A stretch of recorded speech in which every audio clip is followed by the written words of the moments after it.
The clinking of glasses echoes through the dining room, drowned out only by the low hum of chatter and the occasional laughter from across the table. The house is warm, the smell of roast chicken and garlic potatoes heavy in the air. It's the kind of dinner where everything feels just a little too perfect, too carefully arranged. Every plate, every napkin folded with an exaggerated precision. I hate that I'm always the one who notices these things. I take a sip of my wine, the liquid, cool against my tongue, and try not to think about how out of place I feel here. It's not the room or the food, though. I've been to this exact dinner 100 times before. It's my family. Or rather, it's the way they make me feel like I don't belong to them. Or maybe it's just that I'm not the version of me they expect me to be. Across from me, Aunt Susan is making some kind of joke. I half listen, because she's always got something to say, always making a comment on my life, like she's got some grand insight into who I'm supposed to be. Tonight's no different. She's laughing, but there's that edge to her voice again, the one that makes everything sound a bit too sharp. You know, she says, her eyes sweeping across the table, I always thought you'd be doing more with your life by now. I mean, look at Ben, a promotion already at his age. You could have had something like that too, if you'd just, applied yourself. A chuckle escapes her lips, but it's not a real laugh. It's the kind of thing people do when they want to seem harmless, but really just want to make you squirm. I feel the familiar flush rise in my cheeks, that burning warmth that creeps up whenever anyone reminds me of all the ways I'm supposed to have turned out by now.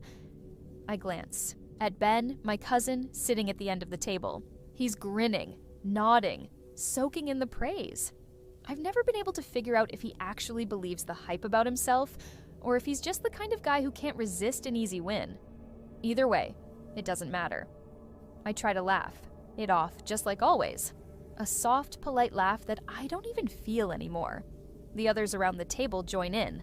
A few murmurs of agreement, some nudging, a few comments about she's got her own pace, or life doesn't always go according to plan. The usual. And for a second, I almost convince myself it's fine. It doesn't matter. It's just a family dinner. It's just Aunt Susan being Aunt Susan. But then there's that stillness, the kind that settles deep in your chest when you realize something you've known for a long time, but have been avoiding. The realization that I'm not like them, and that somehow I never will be. My mind drifts, but I force myself to focus. I know better than to dwell on what Aunt Susan just said. No one else at the table seems to notice the thinly veiled jab she's made at me, and I'm not sure if that makes it worse or better. I glance at my watch. It's still early. The evening has only just started, but I can already feel the weight of it all.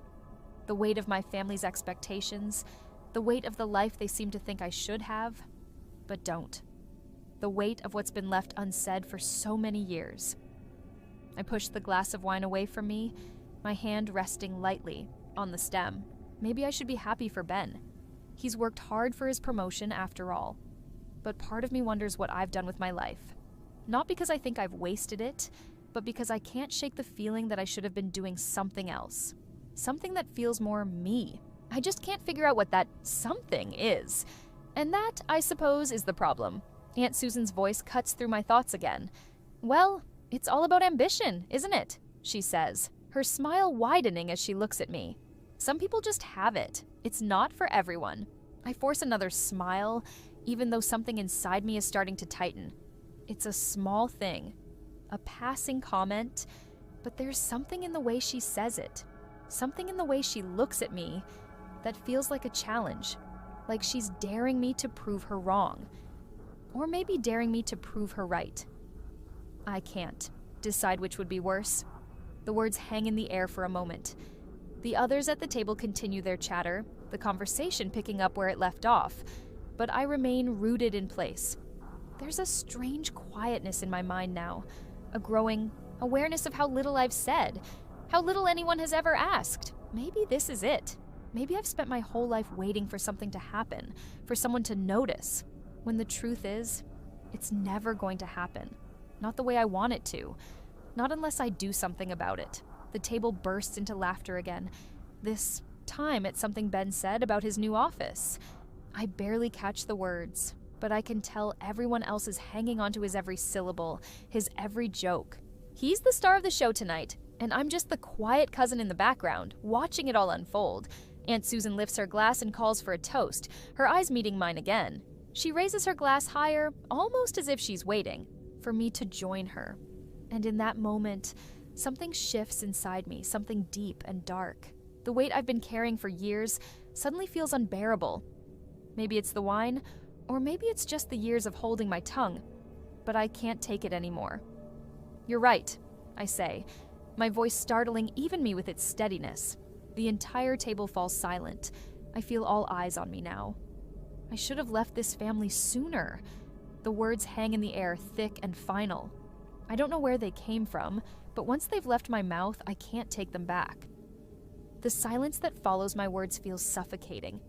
It wraps itself around my chest, tight and unforgiving, as if the very air in the room has turned heavy with unspoken judgment. The laughter has died away, replaced by a kind of expectant stillness. I can feel the eyes on me, everyone watching, waiting for me to explain myself, to backtrack, to make the joke I should have made in the first place. But I don't. I don't move. I don't apologize. Instead, I stare down at my plate, at the half-eaten vegetables that have started to cool. I can't bring myself to look up. I can't bear to see their faces. Not now. Not after what I've just said. Aunt Susan clears her throat, the sound sharp like the crack of a twig underfoot. She's still holding her glass, but it's lowered now, and her eyes are narrowed in that way that makes her look like she's trying to figure out whether I'm joking or whether I've completely lost it. "Well," she says, her voice thick with discomfort. "That's a bold statement, isn't it?" She forces a smile, but it's strained, the kind of smile that doesn't reach her eyes. "We're all just having a laugh here, aren't we?" I glance up then, just enough to catch her gaze, and I see the flicker of something, maybe fear, maybe irritation, pass across her face before she quickly masks it. The tension stretches between us, tight as a wire, and for a moment, I wonder if I've crossed a line that can't be uncrossed. "Maybe you should have," Ben pipes up, his tone light, almost too light, like he's trying to brush off the awkwardness. I mean, who wouldn't want a fresh start, right? The words hit me like a slap. He's trying to make a joke of it, but it doesn't feel funny. It feels like a dig, and I can't decide whether he's just being oblivious or whether he actually meant it that way. Either way, it cuts deeper than it should. "Ben," Aunt Susan warns softly, but her voice lacks the sharpness it had moments before. She's trying to smooth things over, to get the conversation back on track, but it's like trying to unspill a glass of water. I want to speak. I want to explain that I didn't mean it the way it sounded, but the words won't come. Instead, I feel this rising heat in my chest, the same heat I felt earlier when she made her comment about ambition. The heat that tells me I've been quiet for far too long, and that maybe, just maybe, I don't owe anyone an explanation. I glance around the table, noting the others' expressions. Most of them are avoiding eye contact, pretending to care about the conversation or focusing intently on their food. My aunt and cousin are the only ones still caught in this uncomfortable loop, like two actors caught in an improv scene neither of them is prepared for. And then I realize none of them is actually concerned. Not really. They're not worried about me. They're worried about what this says about them, about how my outburst reflects on their lives, on their perfect little dinner party. And that's when it hits me. None of us has ever really talked about anything that matters. Not once. I swallow hard, trying to get a hold of myself. But the anger is still there, bubbling just beneath the surface, so close to spilling over. It's all I can feel now. The heat of it, the sting of every word I've ever held back, the resentment that's been building up in me for years, the quiet sacrifices I've made to keep the peace, to fit into the neat little boxes they've assigned me. It's all so exhausting. I can't do it anymore. I didn't mean to ruin the evening, I say, my voice quieter now, the frustration giving way to something else, maybe guilt, maybe regret. But you asked. There. It's out in the open now. I can't take it back, but I can't pretend I didn't say it either. It's the first time I've been honest in what feels like forever. But as the words leave, my mouth, I wonder if it's too little, too late. Aunt Susan doesn't respond right away. Instead, she just looks at me, her lips pressed into a thin line, her brow furrowed in that way that means she's processing something. Something that's either too much for her to handle, or something she's already dismissed in her mind. "Well, we're all entitled to our opinions, I suppose," she says, a bit too curt. But there's no need to be dramatic. I can feel the heat in my face again. But this time, it's not from embarrassment. It's from the frustration of being dismissed, of having every word I say twisted and turned until it's no longer mine. She's always done this, belittling anything that doesn't fit into the version of the world she's created. Ben tries to lighten the mood again. "Come on, let's not make this all heavy. We're here to celebrate, right?" He turns to me with that fake smile of his, the one he wears when he wants to seem like the good guy. "We'll just pretend you didn't say that. It's all good." I nod stiffly, but the anger hasn't gone away. It's still there, simmering beneath my skin, threatening to break free again. And as I look around the table at my family's strained smiles and nervous laughter, I wonder how long I've been fooling myself into thinking that any of this matters. How long I've been pretending that I'm not suffocating under all their expectations, all their carefully constructed facades. I realize for the first time that maybe leaving this family behind isn't just something I said in a moment of anger. Maybe it's something I've needed to do for years. I try to push the thought away. Now is not the time. But it lingers, like a shadow, dark and unrelenting. The dinner continues, but I feel like I've already left. The evening stretches on, but it's like I'm no longer part of it. The voices around the table blur into a dull hum, the clinking of cutlery and glasses fading into the background. I can barely focus on the food anymore. It all tastes the same. Bland, insipid, like everything else in this house. I feel like I've taken a step back, somehow. Like I've slipped out of the moment and into a parallel universe where everyone is still smiling, still pretending everything's fine, but I can see the cracks now. I can see it all. The act, the charade they've been putting on for so long, and how I've been playing along with it, helping them keep up the illusion.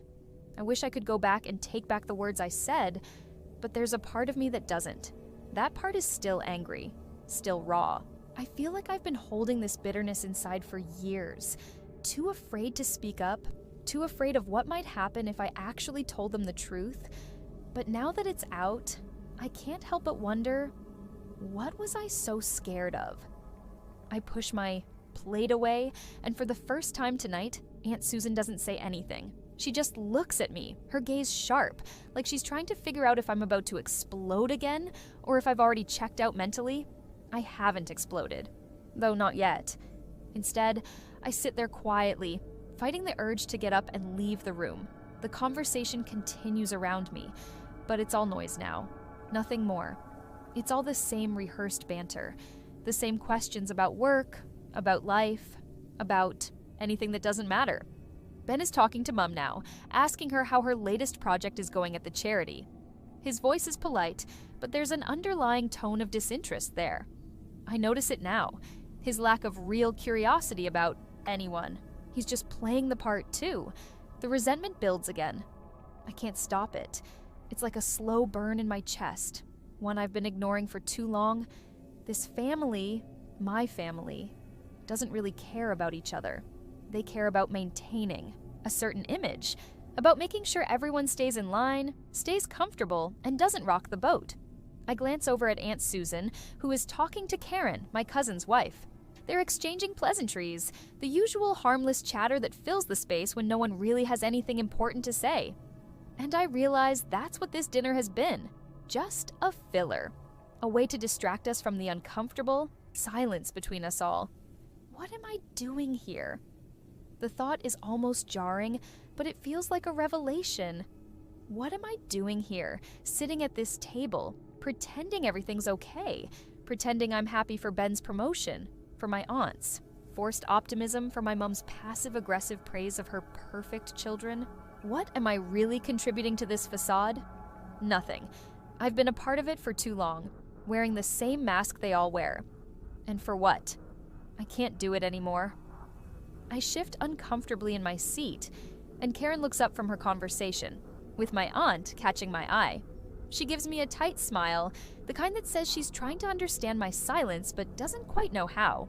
I stare back, trying to communicate something with my eyes, trying to tell her that it's all fake, that I see it now, clearer than ever. But of course, she doesn't get it. She probably never will. The thought gnaws at me. How long have I been pretending to fit in? And then a darker thought follows. Have they ever really known me? I think back to when I was younger, back when I actually thought this family could give me everything I needed. Love, security, acceptance. I used to think if I just kept quiet, if I just stayed out of the way, they'd notice me, that eventually I'd be enough for them. But I was wrong. The more I've played along, the more invisible I've become. Not just to them, but to myself. I'm not the person they think I am. I'm not the quiet, agreeable one who's content with just being in the background. I'm not the one who's going to keep swallowing their criticisms, their expectations, their jabs. I'm not going to keep pretending that I don't see through it all. The rage rises again, but this time it's not towards them. It's towards myself, for letting it go on for so long, for being so weak, for thinking that somehow my silence would earn me the love I craved. I stand up suddenly, my chair scraping sharply against the floor. Everyone stops talking and turns to look at me like I've just broken some unspoken rule. Aunt Susan raises an eyebrow, her mouth frozen in a tight line. But I don't care anymore. I'm sorry, I say, my voice quieter now, almost tired. But I think I need some air. And with that, I turn and walk out of the room. I don't even look back. I'm outside, standing in the cool night air, and for the first time in hours, I feel like I can breathe. The weight that's been pressing on my chest since Aunt Susan made her little jab is finally starting to lift, but only just. The cold air doesn't quite clear away the heaviness, but it makes me feel like I can at least think clearly for a moment. I'm standing by the back gate, my arms crossed tightly over my chest. I glance up at the stars. It's a beautiful night, but the beauty feels distant now. Everything feels distant. I can't shake the feeling that I'm looking at this family from the outside, like I've somehow become a stranger to them. A stranger to myself. The whole dinner, everything that was said. It's replaying in my mind like a broken record. Aunt Susan's little jab, Karen's uncomfortable silence, Mum's careful avoidance of any real confrontation. Everything they do, every move they make, is calculated. It's all about appearances. No one wants to be real. And I've spent my whole life pretending that I don't mind, pretending that it's enough, but it's not enough. It never was. I let out a long breath, watching the air puff out in front of me before it disappears into the night. What's the point of staying, I wonder? What am I really clinging to? This idea of family? This illusion that they'll ever see me for who I really am? Maybe that's what hurts the most. The fact that I've spent all these years hoping that if I just kept my head down, if I just went along with everything, they'd finally recognize me. They'd finally see that I have my own life, my own thoughts, my own needs. But that was never going to happen. The more I tried to fit into their mold, the more I lost myself. And now, after tonight, I feel like I've almost completely disappeared. I don't even know who I am anymore. I can't even remember the last time I felt truly happy in this family. Was it ever? Or was I always just playing the part of the good child? The one who doesn't rock the boat, who doesn't speak up, who doesn't disrupt the narrative they've so carefully constructed? I kick a small stone, watching it skitter across the gravel. I'd like to believe that leaving would solve all my problems, but I know it's not that simple. It's never that simple. I think of Mum, of Aunt Susan, of Ben. Would they care if I left? Would anyone even notice? Or would they just keep going, pretending everything was fine, just like they always have? Part of me wants to believe they'd miss me, but another part knows that they probably wouldn't. They'd just move on to the next thing. Ben would get another promotion. Aunt Susan would find something else to talk about at dinner. And Mum? Well, Mum would keep trying to play. The peacemaker, pretending like everything's okay, as long as no one asks the hard questions. But I'm done with pretending. I've been pretending for too long, and I'm tired of it. I rub my eyes, the exhaustion weighing down on me now. It's not just the physical tiredness, it's the emotional fatigue, the mental exhaustion of living in a place where I've never felt truly seen. I've always been the quiet one, the one who didn't make waves, the one who accepted things as they were. But now that I've had a glimpse of what it could be like to stand up for myself, to speak my truth, I can't go back. I can't unsee it. The thought of leaving feels like freedom, but it also feels terrifying. It's not like I have some grand plan waiting for me on the other side. There's nothing but uncertainty, nothing but a blank page. But isn't that the point? Isn't that what life is about? Living in the unknown? Maybe it's time to stop pretending that I have everything figured out. Maybe it's time to stop hiding behind the facade of family loyalty and start living for myself. I hear footsteps behind me, and I turn to see Karen standing at the back door. She's watching me, but she doesn't approach. She doesn't try to fill the silence with empty words. She just stands there, waiting for me to say something. Waiting for me to let her in, I guess. I feel a pang of guilt. I didn't mean to drag her into this. She doesn't deserve the fallout from my breakdown. But she's here now. And I can't pretend that this doesn't matter. I didn't mean to snap earlier, I say, my voice quieter than I expect. I don't know. I don't think I belong there anymore. Not with them. Not with all of this. Karen doesn't say anything at first. She just looks at me with that quiet understanding she always has. She's not judging me. She's just there, letting me work through whatever it is I'm feeling. You don't have to stay if it's not what you want, she says eventually, her voice soft but firm. You can leave whenever you need to. Her words are like a lifeline, but they also feel like a knife. I could leave, couldn't I? I could walk away from all of this and never look back. But what would that mean? Would I be abandoning them? Or would I finally be freeing myself? I don't know the answer, but I do know one thing.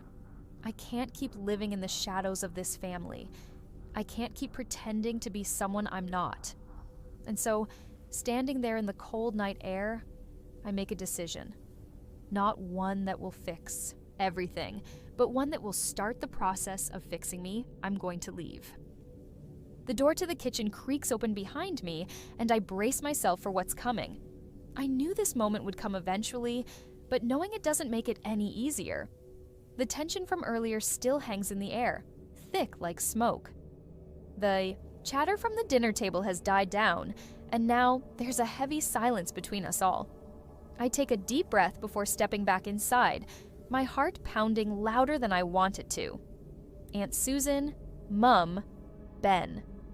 They're all sitting there, looking at me like I've just walked in with a bomb strapped to my chest. No one says anything at first, but I can feel their eyes boring into me, waiting for me to speak, waiting for me to explain myself. So, Mum says cautiously, her voice thin and unsure. You've been out there for a while. Are you feeling better? It's a simple question, but it hits me harder than it should. Better? How can I explain that I'm not just feeling better? How can I tell her that I'm standing on the edge of something so much bigger than just one argument at a dinner table? The truth is, I feel like I'm teetering on the edge of a cliff, and all I want to do is jump. I'm fine, I say, though my voice cracks just slightly. But I need to talk to all of you. It's important. The words hang there, heavy.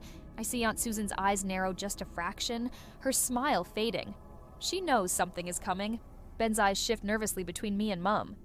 And Mum just looks at me like she's trying to piece together what's happening, her brow furrowing in confusion. I've been thinking a lot, I continue, my hands starting to shake. And I've realized something about myself, about this family. The words come out in a rush, faster than I intended.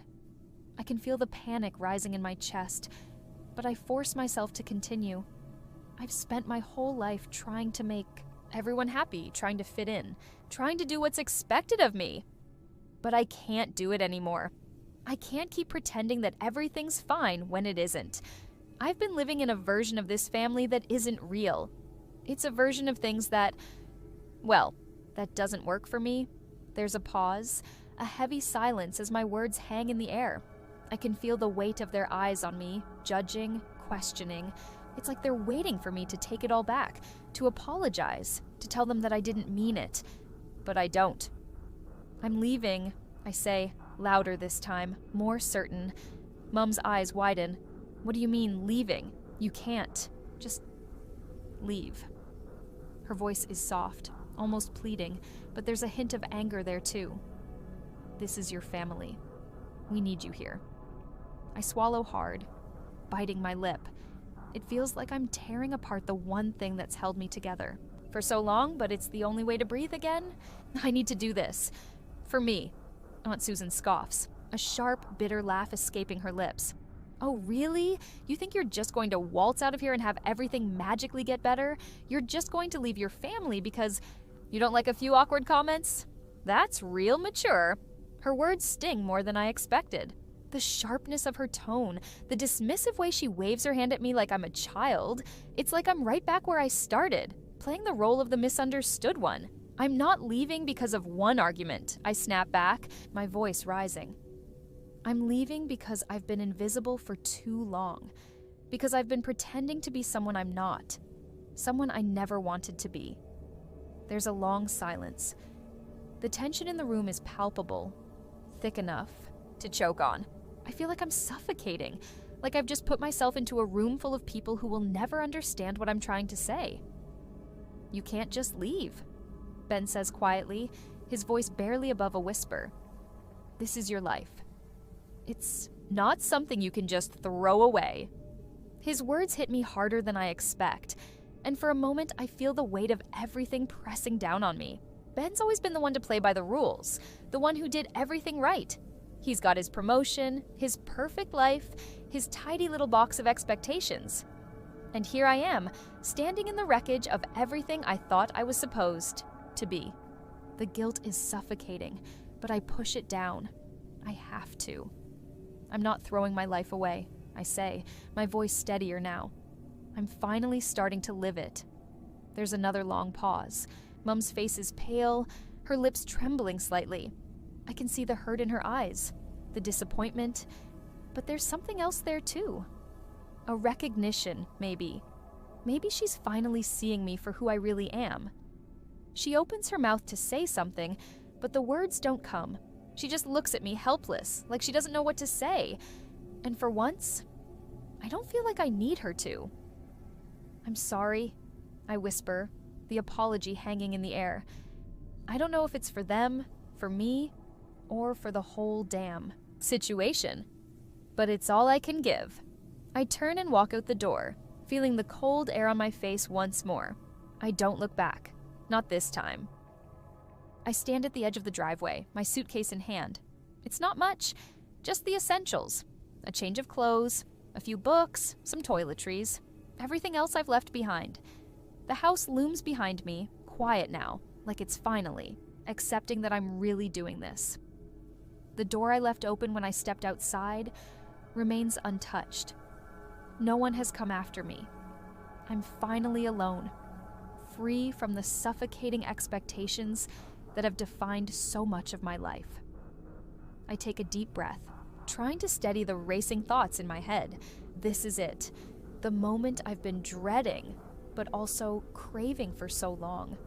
The moment where I finally stop pretending that everything's fine, that everything can go back to normal. It's not normal. It never was. And yet, as I stand there on the edge of the world I've known, I can't deny the weight of the guilt pressing on me. Mum's face, Ben's quiet disappointment, Aunt Susan's sharp words. I can still hear her voice echoing in my ears. You can't just leave. But I already have. I already have. The car pulls up beside me, the engine idling softly. It's not a fancy car. It's old and reliable. The kind of car you'd drive if you didn't care about what people thought of you. Just the kind of car I need right now. I slide into the passenger seat, the door closing softly behind me. I can't help but look back at the house one last time. The windows are dark, the lights are off, no one's come after me. It's strange, almost surreal. You sure you're all right? My friend Emily asks from the driver's seat, her voice gentle but laced with concern. She's the only one who really gets it, the only one who hasn't judged me for what I'm doing. I nod, swallowing hard to clear the lump in my throat. Yeah, I'm all right. It's a lot to process. She doesn't say anything else, just starts driving.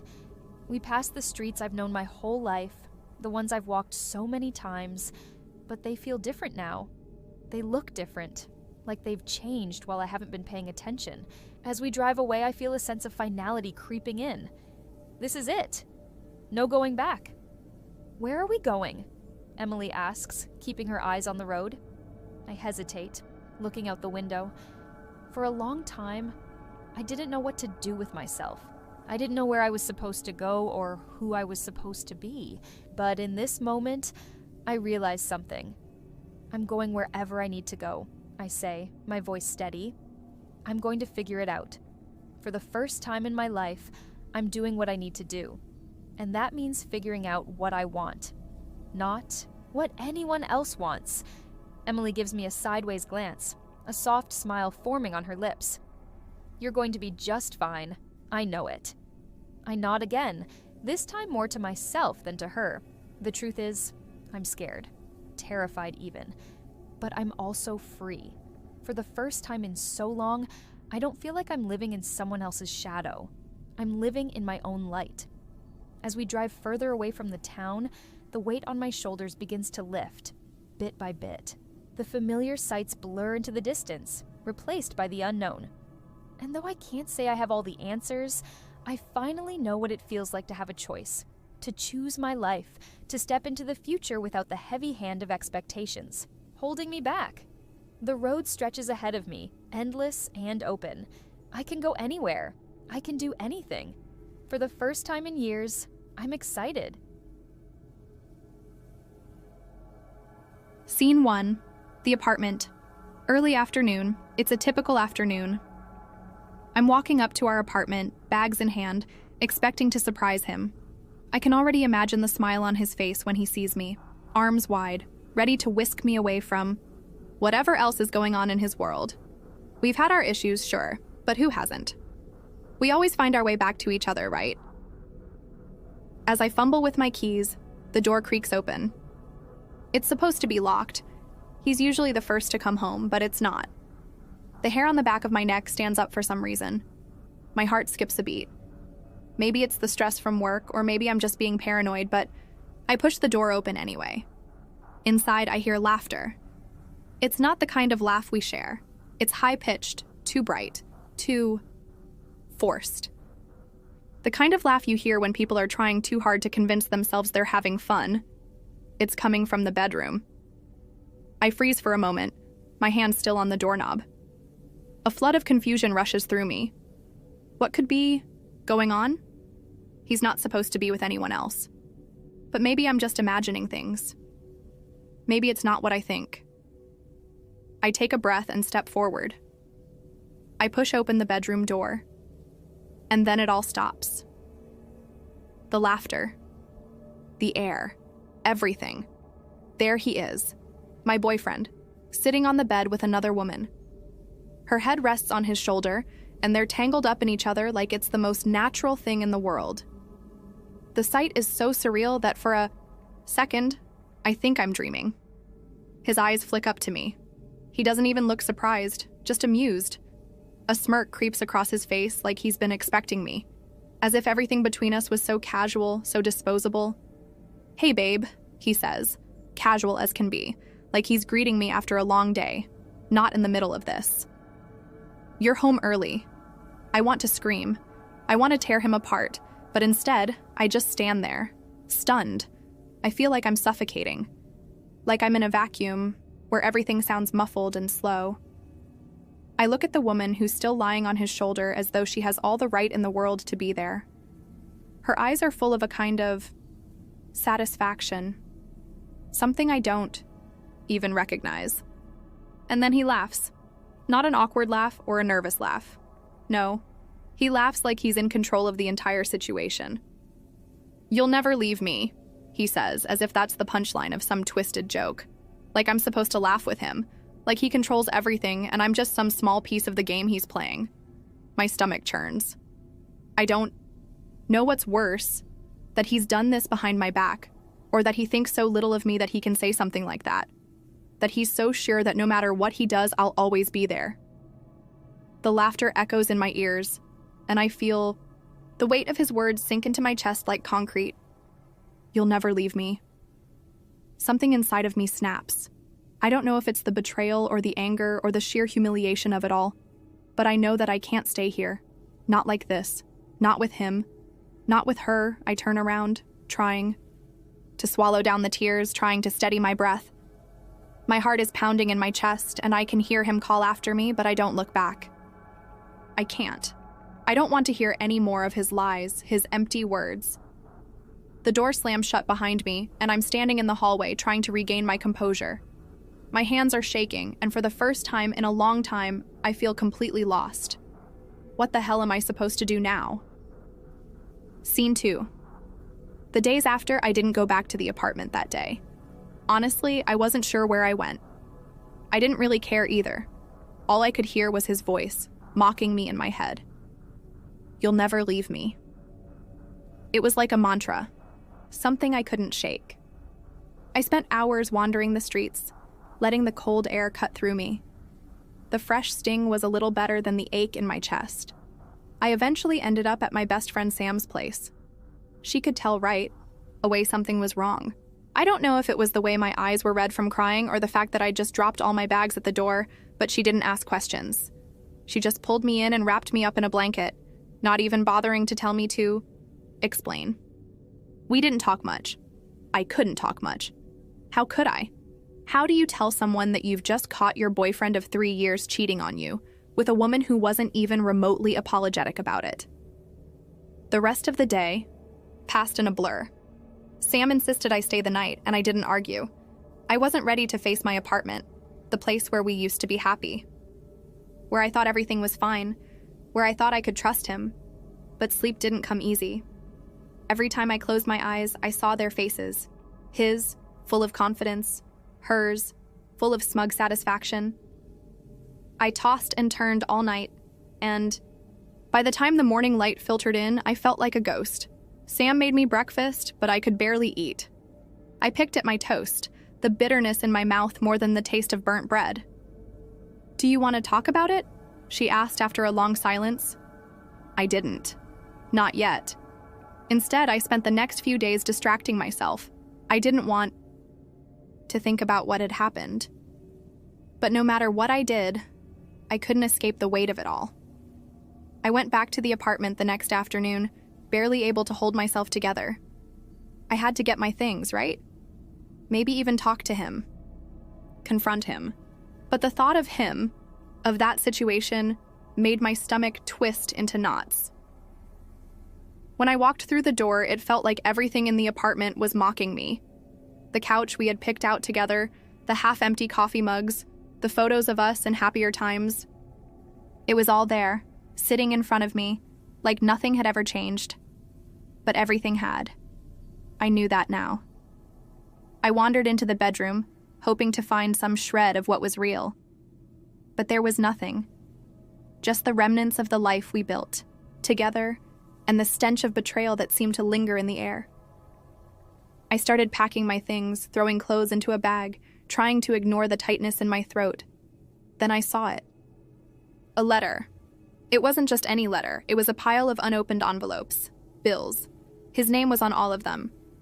But as I flipped through them, something stopped me. One of the letters had my name on it, my full name. It was addressed to me, but it wasn't just a bill. It was a notice of legal action. My hand trembled as I held the envelope. My heart skipped a beat. I ripped it open, feeling a cold rush of anxiety flood through me. It was a lawsuit. A lawsuit in my name.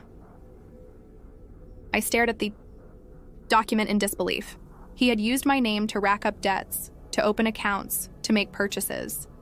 And now I was being served with a lawsuit for unpaid debts I had no idea about. A wave of nausea hit me as I sat down on the bed. Was this some sort of sick joke? Did he do this to trap me? There it was, in black and white, my name, listed as the defendant, with all these charges that were completely foreign to me. I felt like I was going to choke. My stomach turned. I sat there for what felt like an eternity, the letter heavy in my hands. Everything he had done, the betrayal, the manipulation, the lies, came crashing down on me. He hadn't just broken my heart. He'd ruined my life. I didn't know where to start. What was I supposed to do now? How had he done this? How had I missed it? I thought back to all those little things. The late nights when he said he was working late. The sudden financial strain he had mentioned a few months ago. The things I had brushed off because I trusted him, and now, here I was, with my name dragged into his mess. The sound of my phone vibrating on the bed snapped me back into the moment. I didn't need to check to know who it was. It was him. I'd been ignoring his calls for days, but now I felt like I had no choice. I picked up the phone, my hand still shaking. "Hey," he said, his voice dripping with that same confidence as if nothing had happened. As if he hadn't just shattered everything. "Why, James?" I managed to say, the words coming out in a strangled whisper. "Why did you do this?" He laughed, that same hollow laugh I had heard just days before. "You'll never leave me. Remember?" I slammed the phone down, the sound of his voice still echoing in my ears. Scene 3. The realization. The days blurred into one another. I felt like I was living in some kind of alternate reality, where nothing made sense and everything was a bad dream I couldn't wake up from. I kept staring at the lawsuit papers, hoping that somehow the words would rearrange themselves into something less damning. But they didn't. The evidence was there, and it was undeniable. My name, my credit, my responsibility. All of it tied to debts I didn't even know existed. I called a lawyer. I had to. There was no way I could handle this alone. The weight of the situation was sinking in, and the more I thought about it, the more infuriating it became. How had he managed to drag me into this? The thought of my good credit, my future, my hard-earned savings, all tainted by his selfishness, sent a wave of panic through me. The lawyer, a woman named Claire, was empathetic but direct. "This is a serious case. We'll need to track down every account, every transaction. Whoever's responsible for this needs to be held accountable." Accountable? I wondered if that was even possible. Claire explained how identity theft could be involved, how James might have forged documents or manipulated accounts to make it seem like I'd signed off on them. My mind kept racing, replaying moments in our relationship where he'd lied, where things hadn't quite added up, but I'd been so trusting, so willing to turn a blind eye. Why hadn't I seen it sooner? I felt sick. The more I thought about it, the more the pieces started to fall into place. There were small signs I had dismissed as nothing before. The odd money transfers he'd made, the times he'd borrowed, money, promising to pay it back, and yet I'd never questioned it because I trusted him. I loved him. The man who had just turned my life upside down. Sam was supportive, of course, but even she didn't know what to say. What could she say?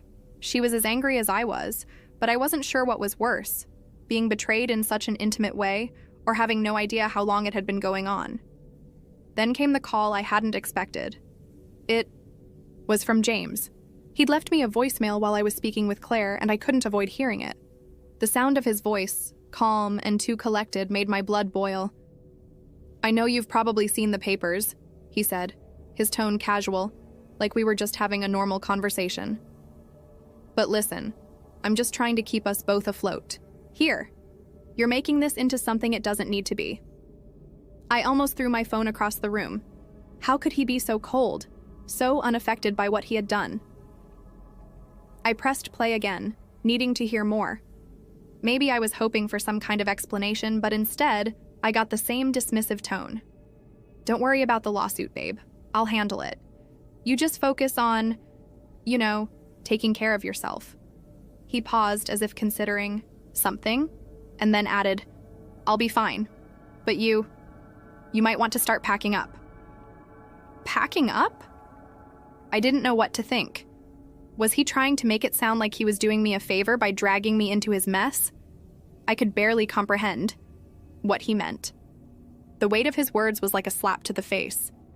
I hadn't expected an apology, but I hadn't expected him to act like it was nothing either. His tone, it was as if I was the one who had wronged him, not the other way around. It took everything in me not to break down. I couldn't believe I was still hearing his voice, his laugh in my head. The laugh that had mocked me only days before. I should have blocked his number, but something about that voicemail haunted me.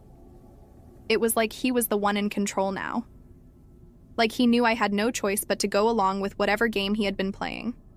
I stared at my phone for what felt like hours, trying to gather the strength to respond.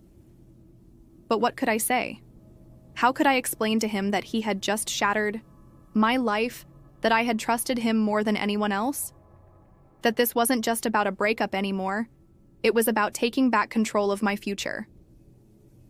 Sam found me later, sitting on the floor with my phone in my hand, tears streaming down my face.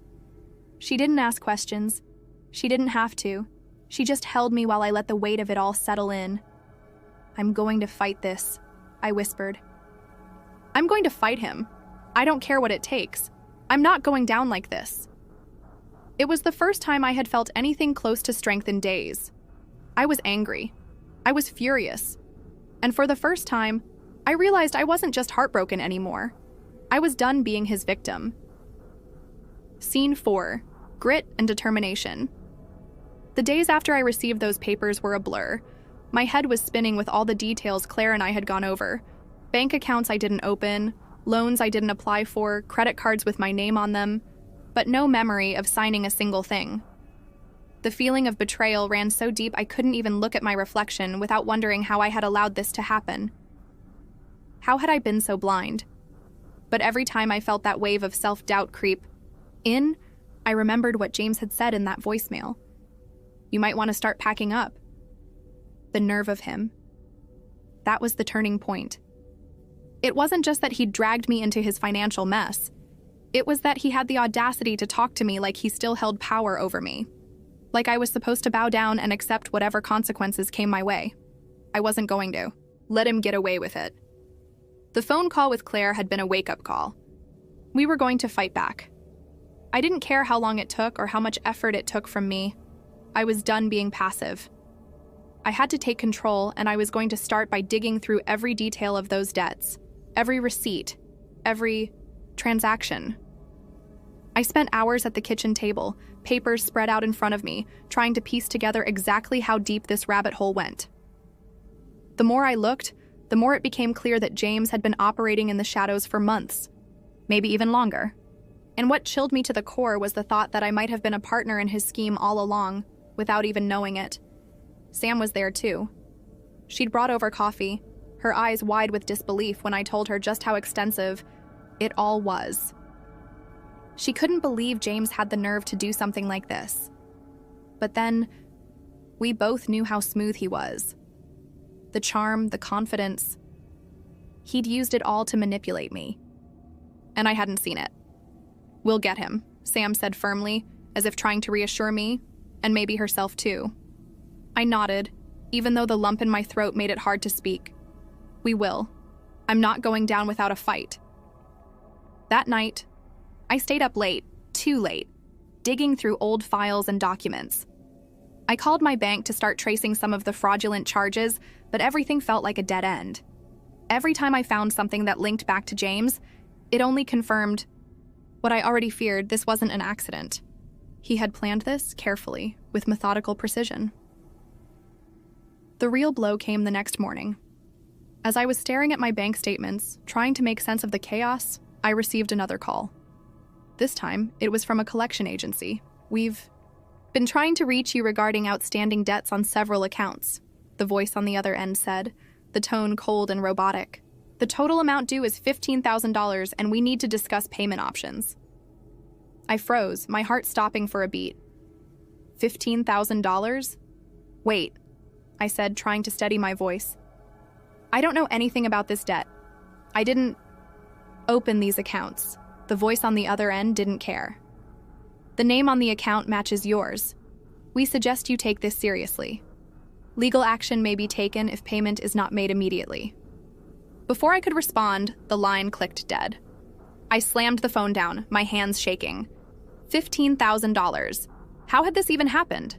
I knew I had to act fast. It wasn't just about reclaiming my credit at this point. It was about clearing my name and proving that I wasn't responsible for the damage he'd done. I called Claire again. I needed to know what to do next. She reassured me that this was exactly what she was prepared for, that it was going to be a battle, but we would fight it every step of the way. But fighting meant facing James. It meant confronting him directly, and I wasn't sure I was ready for that, but I didn't have a choice. Scene 5, Confrontation.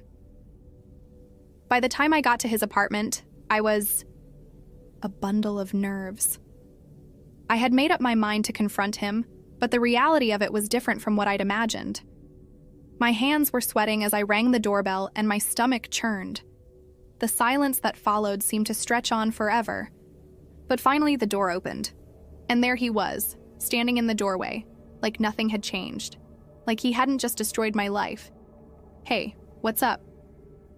His smile was insufferably casual, like we were still friends, like everything was fine. I swallowed hard. This was it. I was done being passive. "You owe me an explanation," I said, my voice sharper than I intended. "What the hell is going on, James? How did my name get tied up in all of this?" He leaned against the doorframe, crossing his arms, as though he had all the time in the world. "I thought you'd be smarter than this, babe. You know I was trying to help us both out." "You don't get it, do you? Help us both out?" My voice rose, and I felt my frustration turning into fury. "You've put me in debt, James. You've ruined my credit. And you—" I cut myself off, trying to keep my composure. "How long were you planning on keeping this from me?" His expression shifted, but not in the way I had hoped. Instead of guilt or regret, there was a flicker of annoyance. "You think this is my fault? You've always been so naive. You know that? You trusted me. You always trusted me." I took a step closer. "You used me, James. You lied. You manipulated me." He sighed, rolling his eyes. "This is getting old, babe. You're not gonna win this one. You'll never leave me." I froze. The words hit harder than I'd expected, and for a second I didn't know what to say. "I'm done with you," I finally spat. "I'm going to take you down for this." He chuckled, the sound cold and condescending. "We'll see about that. You'll come crawling back. You always do." I turned to leave, my heart racing, but before I could take another step, I heard him call out after me. "You think you're really going to take me to court? Good luck with that." His voice dripped with smug confidence. "You'll regret this." But in that moment, I wasn't afraid. He had underestimated me. I had something he didn't, the truth. Scene 6. The first step. The next few days were a blur of paperwork, phone calls, and legal jargon. It felt like I was walking in a haze, each step taking me deeper into this chaotic mess James had created. I couldn't believe how much I'd been kept in the dark, how easy it had been for him to manipulate me into unwittingly becoming part of his web of lies. But now there was no going back. Claire was my rock through all of this. Every time I felt like I might collapse under the weight of it all, she'd remind me to breathe and focus on the next step. The first step was getting a lawyer, someone who could help me navigate through the mess of debt and fraudulent accounts James had set up in my name. We found a lawyer who specialized in financial fraud, someone who'd seen cases like mine before, and was confident we could win. It was a relief to know that I wasn't alone in this, that someone with experience could finally help me untangle this mess. The first meeting with the lawyer was a whirlwind of strategy. We spent hours going over every document, every piece of evidence I had. My mind was spinning, trying to absorb it all. But it was clear that James hadn't just been careless. He had been strategic. He'd used my name to open credit lines, loans, and even several accounts I had never known about. The level of manipulation was staggering. "You have a case," my lawyer said firmly, as if trying to assure me that I wasn't just caught in a nightmare. But this is going to take time. It won't be easy. You have to prepare for a fight. Fight. That was the least of what I was ready for. I'd been pushed to the edge, but this was my moment to take back control. I wasn't about to let James get away with this. Scene 7. Gathering evidence. The next few weeks were filled with frantic phone calls, emails, and gathering as much evidence as I could. I began contacting all the banks and credit agencies involved, trying to get to the bottom of how this had happened. Claire and I spent hours on the phone with them, trying to piece together the timeline of events. And slowly, the full extent of James's betrayal began to unfold. I was stunned. James hadn't just used my name to rack up debt. He'd been opening accounts in my name for years. It wasn't just the $15,000 I'd heard about. It was much more. There were loans, credit cards, even small personal loans that had been left unpaid. Each time I thought I had found everything, another account would pop up. Another fraudulently signed document would come to light. The truth was far worse than I had imagined. He had been using me as his personal financial cushion for as long as I had known him. The more I dug into it, the angrier I became. How had I been so blind? How had I not noticed the red flags? The guilt gnawed at me, but Claire was there to remind me. This wasn't my fault. I wasn't the one who had betrayed my trust. James was. We compiled everything into a massive folder. Pages. And pages of bank statements, legal documents, and proof that James had manipulated the system to his advantage. The lawyer had promised to help, but now it was up to me to find the truth hidden within all these papers. Scene 8. Confronting James. Again. As the days passed, I could feel the pressure mounting. Every call with the lawyer made it more real. Every new piece of evidence I uncovered felt like another weight added to my shoulders. But through it all, there was one thing that kept me going: the desire for justice. James had to pay for what he'd done. He had to answer for his lies. So I made the decision. It was time to confront him again, face to face. I wasn't going to let him get away with thinking he could just brush me off. This time, I wasn't walking into his apartment, vulnerable and uncertain. I was walking in prepared. I didn't know what to expect when I showed up at his door, but the moment he saw me standing there, his face twisted into an expression I couldn't quite place. Surprise? Guilt? Defensiveness? It was all there, like a cocktail of emotions, none of which he could hide. "What do you want?" he asked, his voice low, but I could hear the undertone of unease. "I'm not leaving until we talk," I said, stepping into the doorway before he could shut it on me. "You need to explain yourself. I know everything now." James stepped back, running a hand through his hair. He didn't look angry, he looked cornered. "This isn't what you think, okay? You've got it all wrong." He tried to close this door, but I was faster. I shoved it open with force, the smell of stale beer and cologne thick in the air. "No, I don't have it wrong. You've been using my name. You've been using me for years, and you don't get to walk away from this." I was shaking, but I held my ground. "You've wrecked my credit. You've wrecked my life. And now you think you can talk your way out of it?" James let out a dry laugh, one that sounded like it was meant to intimidate, but I wasn't afraid anymore. "You think I'm scared of you?" He raised his hands in mock surrender. "I'm not. I've already won."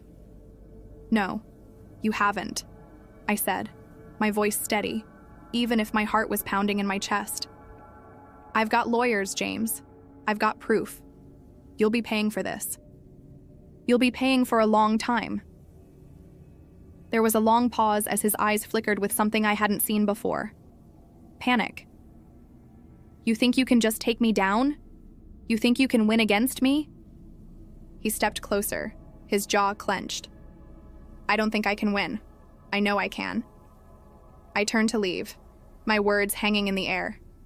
Get ready for a fight, and this time, I'm not going to back down. Scene 9, Legal Proceedings. Begin. The next few weeks were a whirlwind. The papers were filed, the motions were submitted, and before I knew it, the legal battle had begun. I had never been through anything like this before, and the constant back and forth between my lawyer and the banks left me exhausted. But every time I felt like giving up, I remembered James's smug expression, his laugh echoing in my ears. He thought I'd crawl back to him. He thought I'd back down. But I wasn't going anywhere. Scene 10. The courtroom. The day of the court hearing arrived faster than I expected.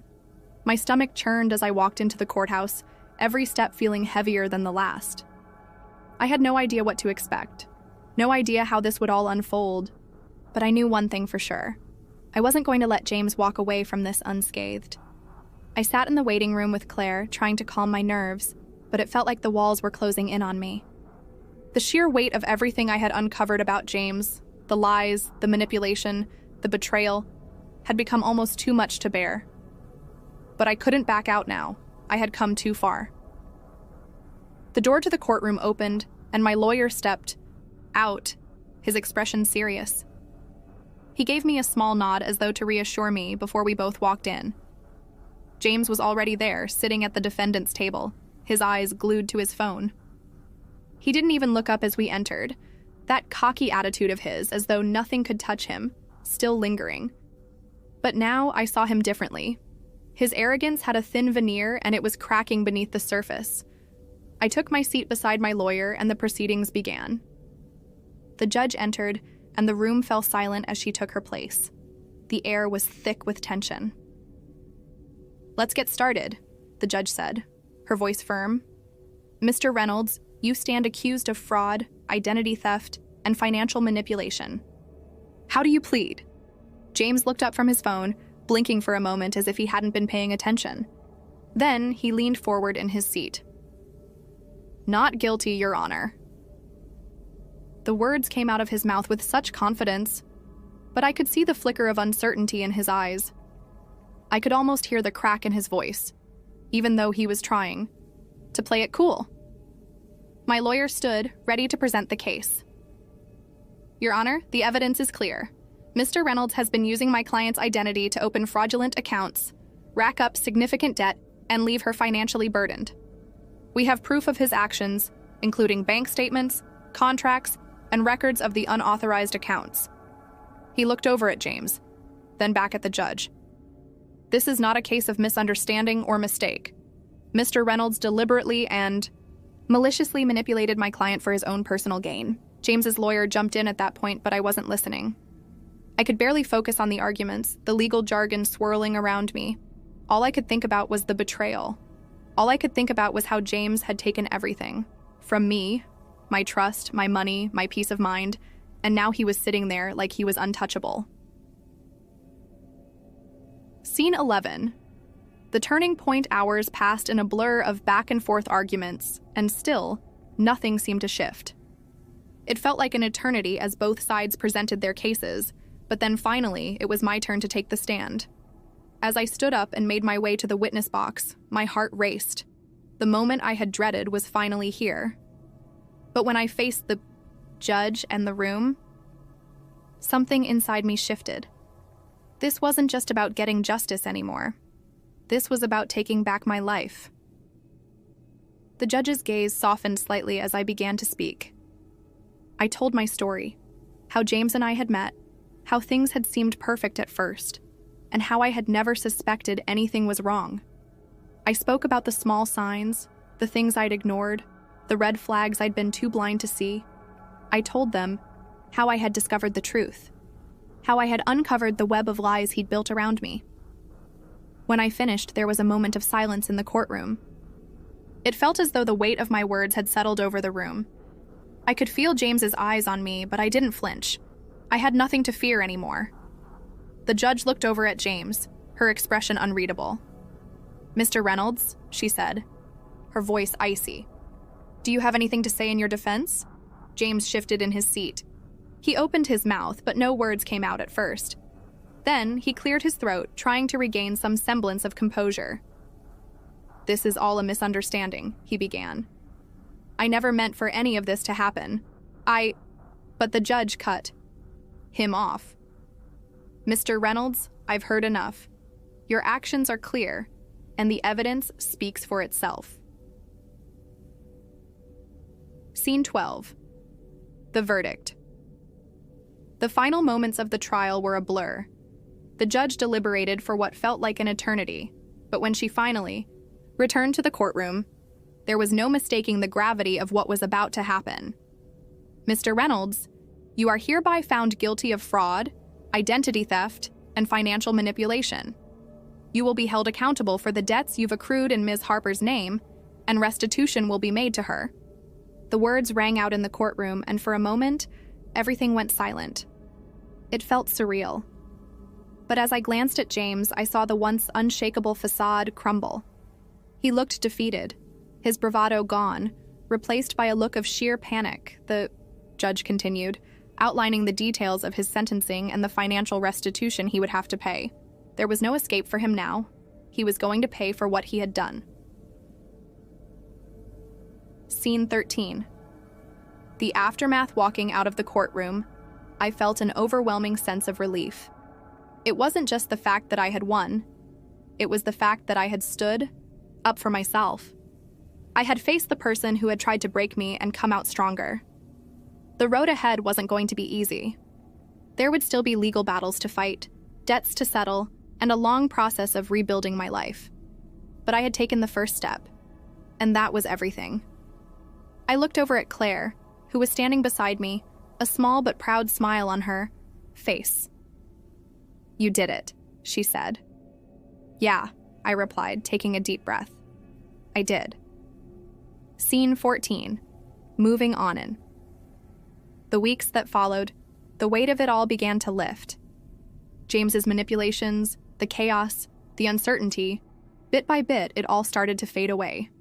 There was still the process of untangling the mess he had left behind, but I had a sense of closure now. I had reclaimed my power. And though the scars of the past would always be with me, I knew they didn't define me. I was no longer the person I had been before this all started. I was stronger, wiser, and more determined to never let anyone take advantage of me again. James had thought he could destroy me. But in the end, he had only made me more resilient. And as for him, he would have to live with the consequences of his actions. The house smelled like cinnamon and pine, the scent of Christmas firmly in the air. Snow blanketed the world outside, softening the harsh winter winds, but inside, everything felt warm. Too warm. The lights on the tree twinkled as if trying to distract from something that felt off. The fireplace crackled merrily, casting flickering shadows on the walls. It was Christmas Eve, and the house was alive with the usual noise of wrapping paper being torn, laughter, and clinking mugs of hot cocoa. But something had always felt different to me. I stood at the kitchen counter, absent-mindedly stirring my cup, watching my parents fuss over my brother. The sight was almost predictable by now. Year after year, they showered him with gifts, tech gadgets, gaming consoles, and money to spend on whatever his heart desired. My brother had always been their golden child, the one they doted on. It wasn't just today, it was every day. And Christmas, the one time we were supposed to be a family, only made it more glaringly obvious. Suppose I should have been used to it by now. At 28, it felt silly to still be upset by it. I mean, what else was there to expect? I'd gotten socks for every Christmas since I was about 10. Well, not just socks, a pair of socks, and maybe a book if I was lucky. But mostly socks, thick woolen ones in ugly patterns that I would wear for a week or two before shoving them in the back of my drawer, forgotten until the next holiday season rolled around. My brother, always something big. Last year it was a new phone. The year before, a gaming laptop. This year, I'd overheard my mother mentioning something about a new tablet for him. I hadn't even bothered asking what I was getting. Why bother? I caught a glimpse of my reflection in the kitchen window. Pale skin, dark circles under my eyes, my hair a bit too long, unkempt. Was I the disappointment? My parents never said it aloud, but I'd gotten the message long ago. I wasn't as interesting as my brother. I wasn't as successful. They didn't say it, but I could tell. The way my mom always asked how my job was going, the polite smile she gave when I talked about my small apartment. It was never enough, not compared to my brother's impressive salary, his shiny new car, or his Instagram posts of exotic vacations. Sighed, setting my mug down. This year, things were going to be different. I had made up my mind. Enough was enough. I wasn't going to let another Christmas go by without making a statement, without demanding that they finally see me. I watched as my brother bounded into the living room, eager to tear into his presents.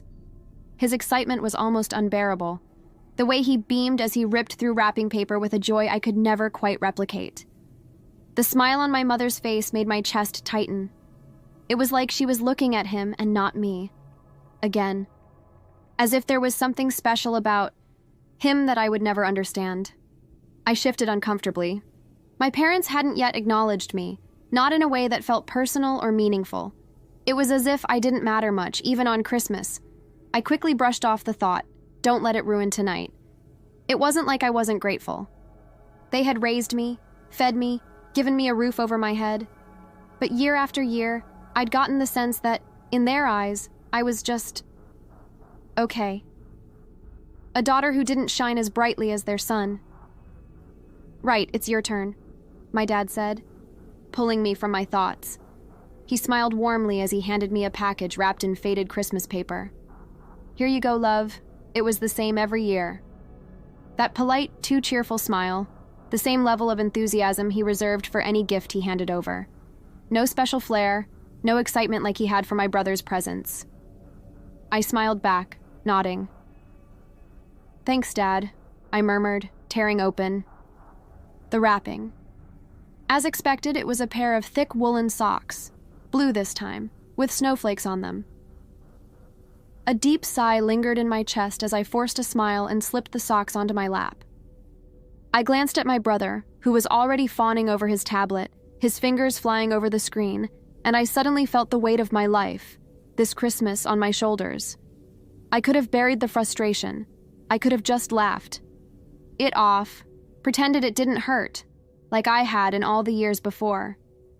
But something in me snapped. The ache inside me had grown too loud, too insistent. I was tired of being invisible. Tired of being the daughter who didn't matter. The daughter who got socks. This year I wasn't going to let it go unnoticed. The evening wore on, but the discomfort in my chest wouldn't fade. I couldn't stop thinking about it. The socks.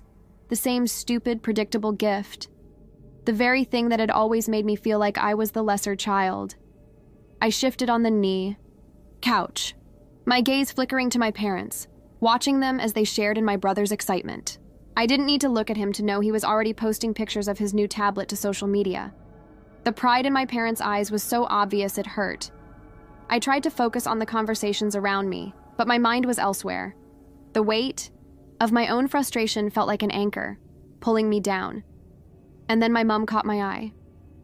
"Everything okay, love?" she asked, her voice sweet but tinged with that ever-present note of concern she always reserved for me. It was the kind of question she asked when she wasn't sure if I was upset or just being overly sensitive. I gave her my best smile, the one I'd perfected over the years to hide whatever it was that was really going on inside. "Yeah, just a bit tired, that's all." "You should try to get some rest," she said, her face softening, her hand reaching out to touch mine. "It's been a long year, hasn't it?"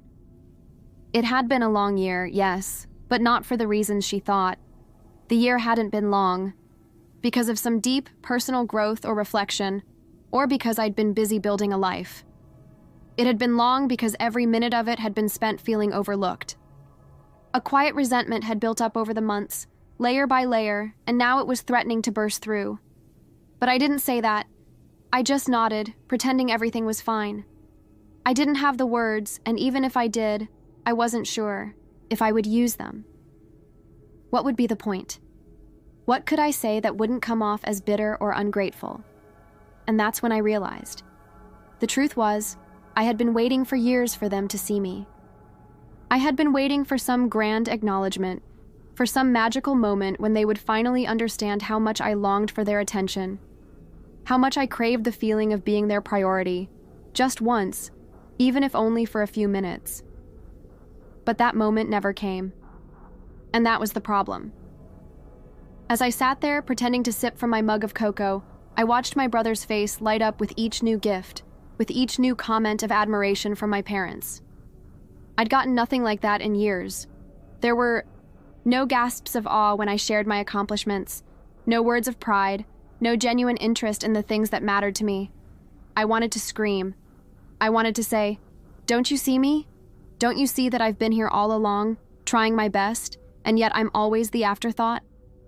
But the words never came. I was too afraid. Afraid of rocking the boat, afraid of pushing them away further, afraid of being the one to ruin the night. So I sat quietly, every muscle in my body aching with the effort of holding everything in. "Dinner's ready," my dad called out, and I stood, almost robotically, following my family into the dining room. The meal was predictable too. Turkey, stuffing, vegetables, nothing extraordinary, but all of it done well. We ate, we laughed, we talked about the usual things. My brother's recent promotion, my mom's new hobby of gardening, Dad's latest work project. And then, once the meal was finished and we were all gathered around the table, something in me shifted. My parents began to gather the dishes, the sound of scraping plates filling the air. My brother headed to the kitchen to help with the cleanup, his new tablet still clutched tightly in his hand, as if it was more important than anything happening around him. That was when I made up my mind. I had nothing to lose. I reached into my bag, the one I'd brought along as if I were going to some special dinner party instead of a casual Christmas meal. From the bag, I pulled out a small box, wrapped, in simple, crisp paper with a neat bow on top. It was for my parents. My heart raced.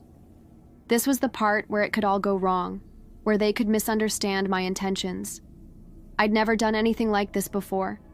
It wasn't just about the gift. It was about everything that had been building up inside me for years. I stood up, making my way to the living room where my parents were now seated, my brother back on the couch, eyes glued to his screen. I felt the weight of the box in my hands as I approached my mom and dad.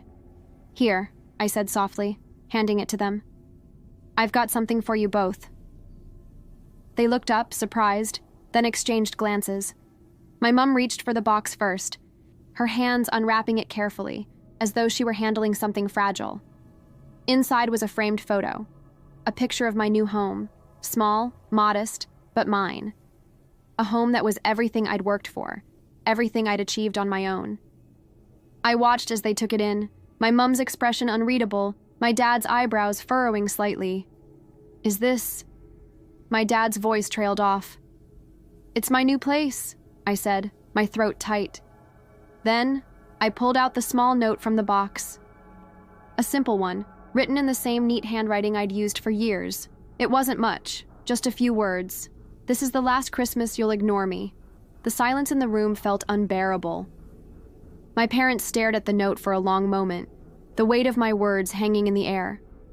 My brother didn't even look up from his tablet, and in that silence, I could feel it. The first crack in the walls I'd built around myself. I didn't regret it, not even for a second. The silence that followed felt like a thick fog, pressing in on me from all sides. My parents sat there, staring at the photo and the note I had given them, but no words came. Not immediately. It was as though the air had shifted, and now there was this strange, heavy gap between us that I wasn't sure how to fill. The chaos of Christmas, the laughter, the small talk, the bustling around, had faded into a hollow stillness. I could feel the weight of their eyes on me, though neither of them said anything. My mom looked down at the picture again, her fingers gently tracing the edge of the frame, as if it might somehow explain what she couldn't put into words. My dad cleared his throat, a small, nervous sound, but still, no words followed. And then my brother finally looked up. His gaze flickered from the note to me, the confusion in his eyes mixing with something else, something I couldn't quite place. His lips parted, but he didn't speak. I could tell he was trying to figure out what was happening, trying to understand why I was doing this. "Well," my mom said, breaking the silence. Her voice was a little too bright, almost like she was trying to cover something up, something I had just pulled into the open. That's a lovely photo. Your new place. I didn't realize... It's nice, isn't it? I interrupted, my voice steadier than I felt. It's where I've been spending most of my time, actually. It's been a lot of work to get here, but it's mine. Every little bit of it.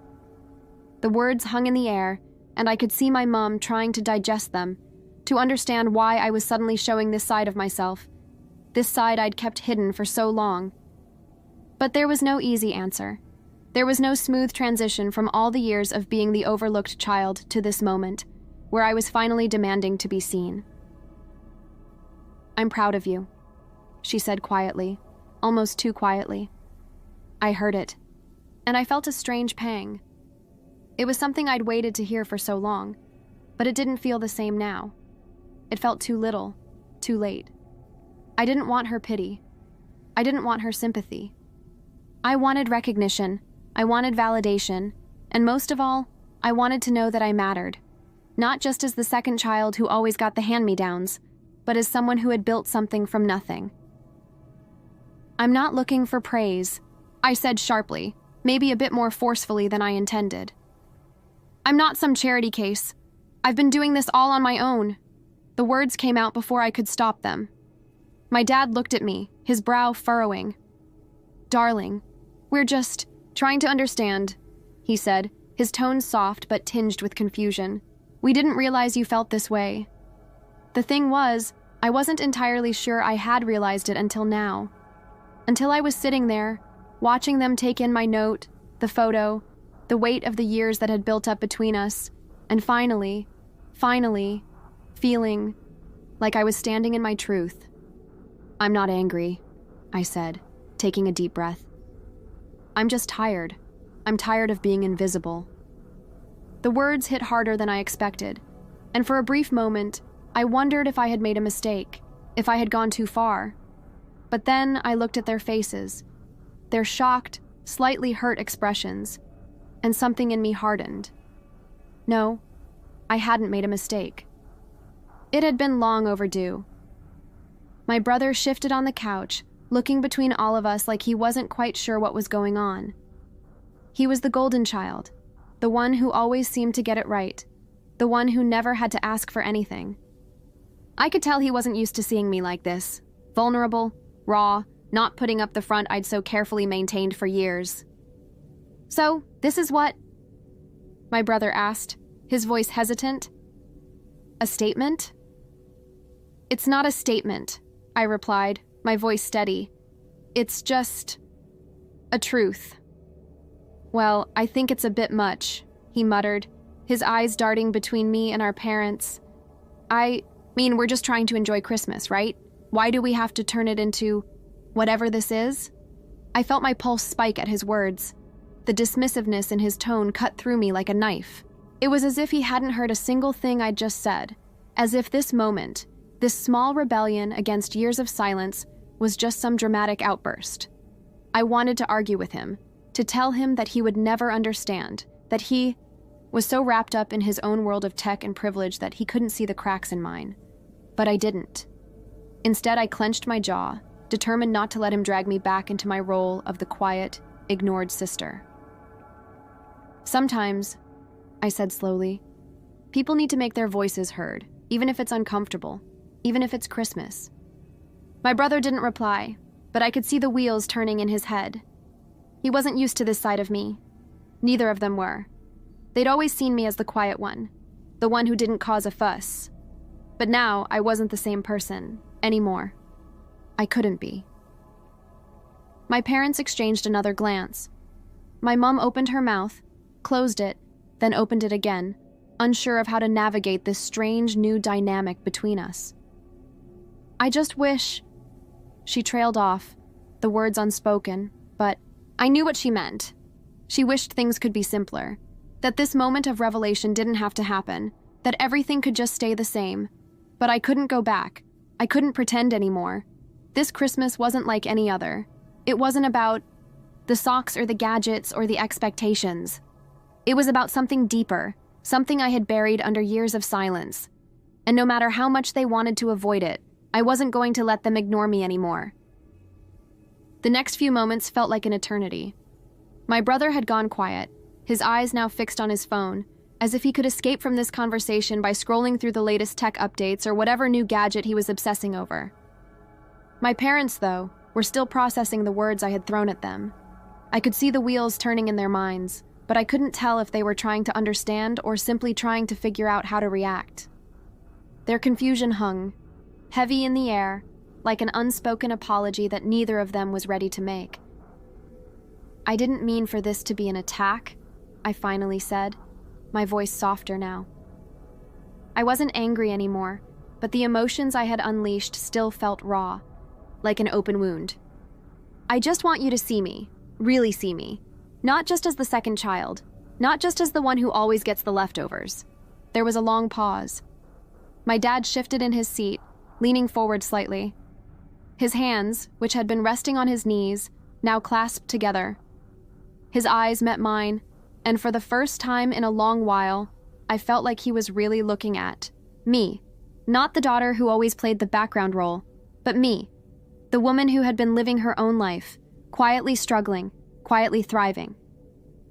"I know you've always felt overshadowed," he said slowly, his voice low and thoughtful. "But that's never been our intention. Your brother, he's always been the more obvious one, the one who asks for what he needs. You've always been so independent. Maybe we assumed you were okay." I blinked at him, surprised by his admission. My father, the man who had always been the one to dismiss my feelings with a quick, "Oh, you're fine," had just admitted that he had failed to see me. "And I don't blame you for feeling neglected," he added, his tone now carrying a sense of guilt. "We didn't see what you needed because we were too focused on what we thought we were giving you. It wasn't a perfect apology. It didn't fix everything, but it was something." And for the first time, I felt like my parents were trying to get it. The thought that they were willing to confront the truth of how I had felt all these years made the air feel a little lighter, even if just for a moment. "I've always been fine," I replied, though the words felt bitter coming out of my mouth. "That's the problem. I've always been fine because that's what you expected. But I wasn't. Not really. I had to make myself okay because no one else was going to." My mom's eyes softened, and she reached for the framed photo on the table, her fingers brushing over the glass once more. "We never meant to make you feel invisible," she said quietly, "but I think we might have, without even realizing it." Her words stung, but I didn't want to dwell on them. I wasn't here for them to feel sorry for me. I was here for a conversation. I wanted them to hear me, not just for a second, but for once, truly hear me.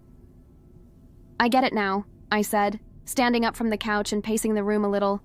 "But that doesn't make it right. I've spent years just taking what was left, doing everything to avoid causing trouble, to avoid being a burden. And for what? So that I could sit here with the same socks every year while my brother gets new gadgets, money, and everything he asks for?" My voice broke slightly on that last part. I hadn't realized just how deep the resentment ran until I said it out loud. I had been silently carrying that weight for so long that hearing it spoken out loud seemed to shift something inside me. It was like I had finally unburdened myself, and now there was no going back. "I never asked for those things," I added, my voice steadier now. "I never asked for the tech, the money. But I did ask for something. I asked for attention. I asked for recognition. And I never got it. Not until now." My mom's eyes glistened with something I couldn't quite name, regret perhaps. But there was something else there too, a kind of understanding that I wasn't used to seeing in her. She had always been so focused on keeping everything running smoothly, on managing the house, the finances, and my brother's never-ending requests. She had never realized that I was silently screaming for her to see me, for her to look up from the daily grind and see the person I was becoming. "I'm sorry," she whispered, the words hanging between us like an apology that was long overdue. Didn't know how to respond to that. I wanted to say that it was too little, too late, but I stopped myself. This wasn't about punishing them anymore. It was about moving forward. It was about healing, not just for me, but for all of us. Not asking for everything to change overnight," I said, sitting back down. "But I need things to be different. I need to know that I matter, that I've always mattered, not just when I've proven myself." The silence in the room deepened after that. My brother hadn't said a word, and I wasn't sure if he was still processing everything or if he simply didn't know how to respond. But I didn't care. This wasn't about him. This was about me, about finally breaking free from the shadows that had kept me hidden for so long. Finally, my brother put his phone down, his expression more serious now. "I didn't know you felt like this," he said, his voice quieter than usual. I always thought you were just fine. You never really asked for anything." "I didn't have to," I replied, my tone soft but firm. "You all were too busy giving everything to him." I could see it now, the dawning of understanding on his face. It wasn't full comprehension, not yet, but it was a start, and that for me was enough for today, for now. The house was quiet after that conversation. There was no shouting, no sudden tears, just an uncomfortable kind of stillness that settled into the corners of the room. It wasn't the peace I had imagined, the sense of resolution that I had hoped for, but it was something. Maybe the first real step in a long, painful journey. After a few minutes, I felt a change in the atmosphere. My parents, still sitting across from me, exchanged looks that spoke volumes in a way words couldn't. They were understanding now, truly listening, though I could tell they were still processing everything. But it wasn't just about me anymore.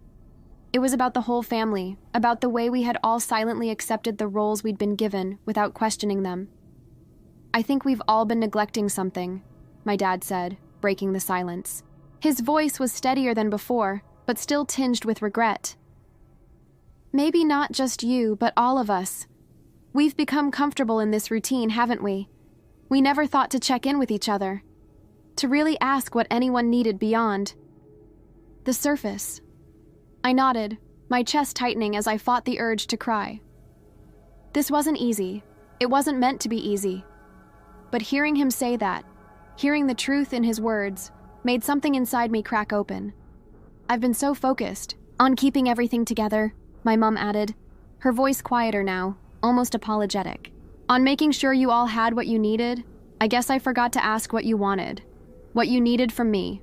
I'm sorry, love." I swallowed the lump in my throat. I wasn't angry anymore. I wasn't sad either. I was exhausted. It had taken so much just to get to this point. But now, as their words washed over me, a part of me felt lighter. This wasn't closure, not by a long shot. But it was progress, and that was all I could ask for.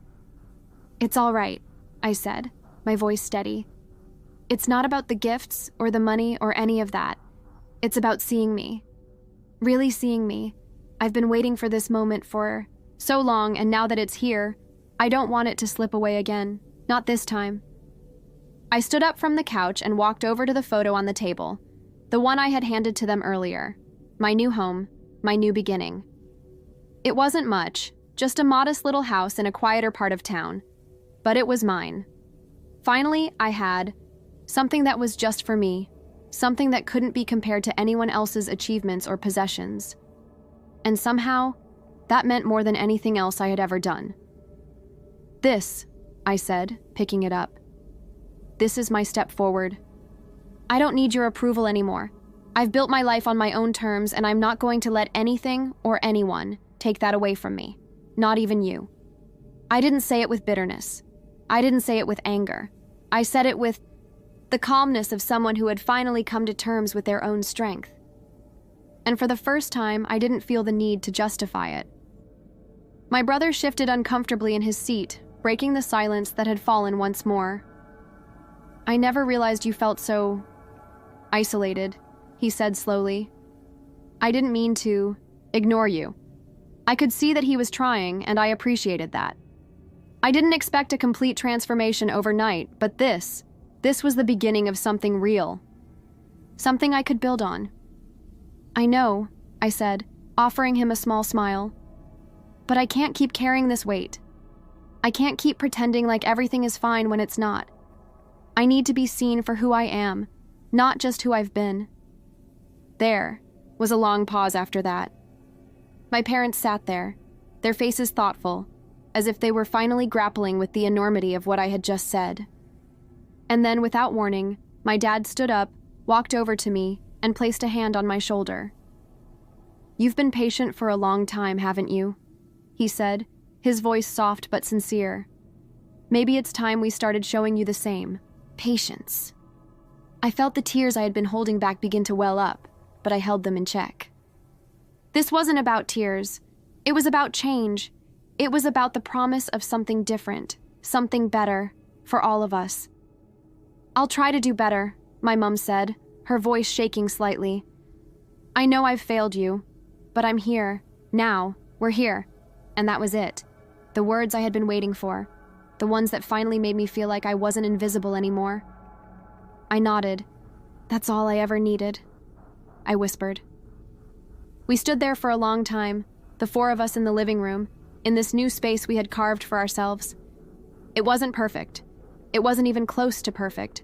But for the first time in a long time, I felt like I was a part of something, like I was truly seen. The days that followed Christmas were quieter than I expected, but in the best way.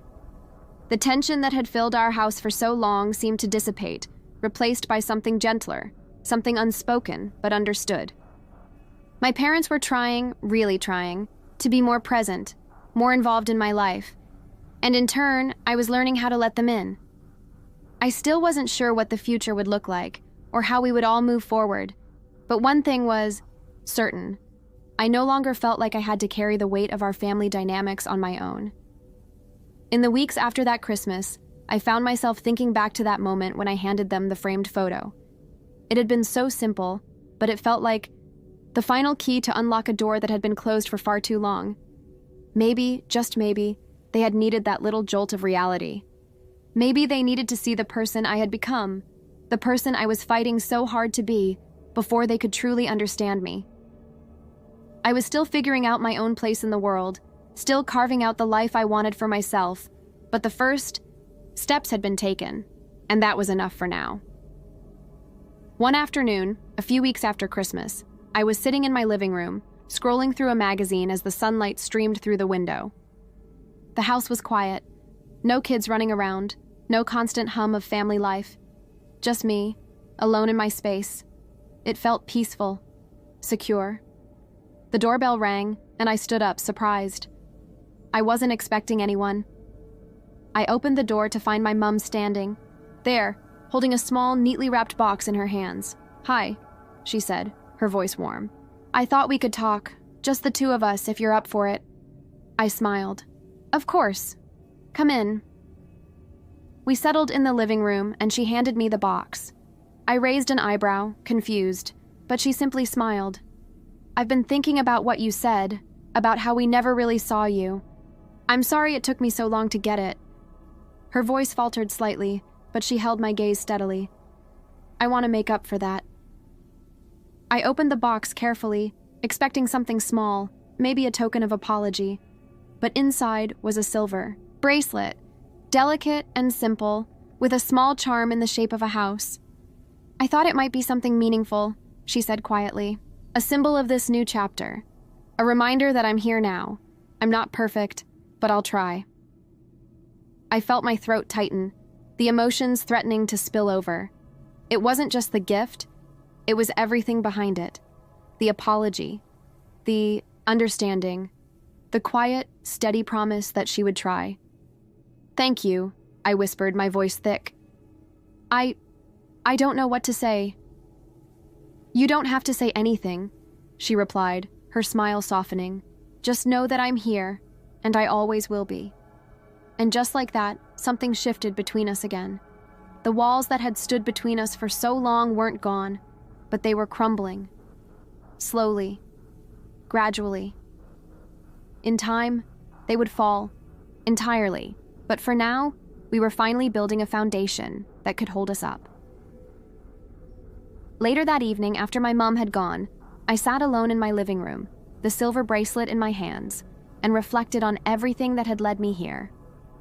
I thought about the Christmases before, the socks, the money, the endless cycle of feeling overlooked and underappreciated. I thought about the day I handed them the photo, the moment I took control of my own narrative. And then, I thought about the future. I didn't know what would happen in the coming months or years. I didn't know if my family would always be this way, if we would always struggle to find our place in one another's lives. But I did know this. I wasn't alone anymore. I wasn't invisible anymore. I had a home. Not just the one with the walls and the roof over my head, but a sense of belonging that ran deeper than any physical space could offer. And that was enough. The phone buzzed on the table beside me, breaking the silence. I picked it up and saw a text from my brother. "Hey, I've been thinking, want to catch up soon? Maybe go grab a coffee? I'd love to hear more about your place." Smiled, a small, hopeful grin that tugged at my heart. For the first time in a long time, I felt ready. Ready for whatever was next. Ready to let go of the past and walk forward, side by side with the people who had, in their own way, tried to find their way back to me. "So," I replied, "I'd love that." And with that, I closed my eyes, breathing in the peace that had finally settled around me. This wasn't just the end of a chapter. It was the beginning of something new.